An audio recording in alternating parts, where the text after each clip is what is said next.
தலைவருடைய கூலி திரைப்படத்துடைய ஒரு அப்டேட்டை பார்க்கறதுக்கு முன்னாடி நம்ம சேனலை சப்ஸ்கிரைப் பண்ணிட்டு பெல் பட்டனை கிளிக் பண்ணிக்கங்க. வாங்க கைஸ், வீடியோக்குள்ளார போலாம். அவருடைய கூலி படத்துல செம்ம சூப்பரான முதல் பாடலான சிக்கடு பாடல் வெளியாகிற நேரத்துல கூலி படத்துல இருந்து ஒரு பேட் அப்டேட் நம்மளுக்கு ஒன்று கிடைச்சிருக்கு. அப்படி என்னடா பேட் அப்டேட் அப்படின்னு பாத்தீங்கன்னா, கூலி படத்துடைய ஹிந்தி டைட்டில மாத்திட்டதா ஒரு தகவல் நம்மளுக்கு கிடைச்சிருக்கு. அதாவது மஜா டோர் அப்படின்னு படக்குழு பேர் வச்சிருக்கதா ஒரு தகவல் வெளியாயிருக்கு. ஏற்கனவே ஹிந்தில 1983ஆம் ஆண்டு நடிகர் அமிதாப் பச்சன் அவர்கள் கூலி என்ற டைட்டில் ஒரு படம் நடிச்சிருக்காராம். பாலிவுட் நடிகர் கோவிந்தன் நடிப்புல கூலி நம்பர் 1 என்ற திரைப்படமும் 2020ஆம் ஆண்டு அதே கூலி நம்பர் 1 என்ற தலைப்புல வருண் தவான் அவர்கள் நடிச்சிருக்காரு. ஆக மொத்தம் 3 திரைப்படங்கள் கூலி என்ற பேர்ல வெளியாயிருக்கு. இந்த காரணத்தினால கூலி திரைப்படத்தோட டைட்டில மஜா டோர்னு படக்குழு மாத்திருக்கதா ஒரு தகவல் வெளியாயிருக்கு. எப்படி இருந்தாலும் பரவாயில்ல, ஆனா தமிழ்ல கூலி என்ற டைட்டில் தான் படம் வெளியாகும் அப்படின்றதுல எந்த ஒரு சந்தேகமும் இல்ல. தமிழ்ல ஏற்கனவே சரத்குமார் அவர்களுடைய நடிப்பில் கூலி என்ற டைட்டில் ஒரு படம் வெளியாயிருக்கு.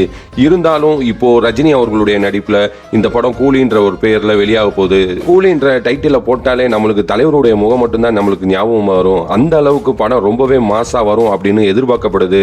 ஏன்னா பேன் இந்தியா ஸ்டார்ஸ் நிறைஞ்ச படமா இந்த படம் அமைஞ்சிருக்கு. இப்போ டைரக்டர் லோகேஷ் அவர்களுடைய படமும் கூட படம் பட்டைய கலப்பும். தலைவருடைய ரசிகர்களுக்கு இந்த படம் செம்ம ட்ரீட்டா அமையும் அப்படின்றதுல எந்த ஒரு சந்தேகமும் இல்ல. இந்த மாதிரியான சூப்பரான சினிமா செய்திகளை உடனுக்குடனே நீங்க தெரிஞ்சுக்கணும் அப்படின்னா மறக்காம நீங்க வாய்மையுள்ள சேனலை சப்ஸ்கிரைப் பண்ணிக்கங்க. இந்த வீடியோ பிடிச்சிருந்துச்சுன்னா ஒரு லைக் பட்டனை தட்டி விட்டுருங்க. அடுத்து ஒரு சூப்பரான சினிமா அப்டேட்டோட உங்களை சந்திக்கிறேன். நன்றி, வணக்கம்.